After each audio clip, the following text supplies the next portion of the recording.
Sa Tondo, Maynila naman, bida sa kasiyahan ng mga nag-alayaya dub at iba pang karakter sa Kalye Serye. At saksi live si Cesar Apolinario. Cesar, Happy New Year! Alam mo, Pia, gabi na pero parang tanghali pa rin dahil nga sa sugod bahay na Alait Bulaga rito sa Tondo, Maynila. At dahil may Kalye Serye rito ay bidang-bida ang mga karakter gaya ni Lola ni Dora at siyempre si Yaya Dab. Narito ang aking report.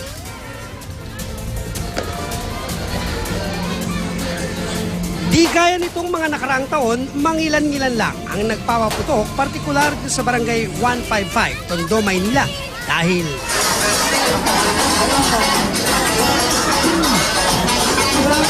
mas pinagandaan nila ang Kalye Serye Team Costume Party. Ilang karakter ng Itbulaga ang nakisaya sa taunang kompetisyon ng pagandahan ng costume. Ano kayo, kuya? Rogelio, inihintay ko si Lola ni Dora. Ayun pala eh. Pabonggahan ng costume mga kalahok, lalo't may premyo ang tatlong mapipili ngayong hating gabi. Tumasos ka ba dyan? Hindi po.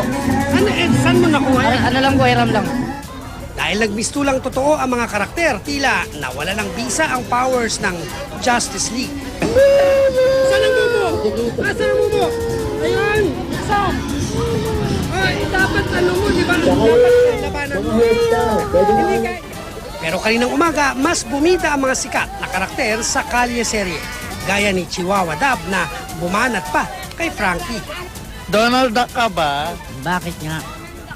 Kasi bibi na kita. May mga naglabanan pa ng Boy Becky Pickup.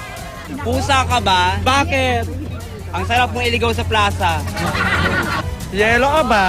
Bakit? Ang sarap mo ngayon tugto paderday. Ito pong darating na bagong taon ay sana ay salubungin natin ng maayos, masaya at ligtas.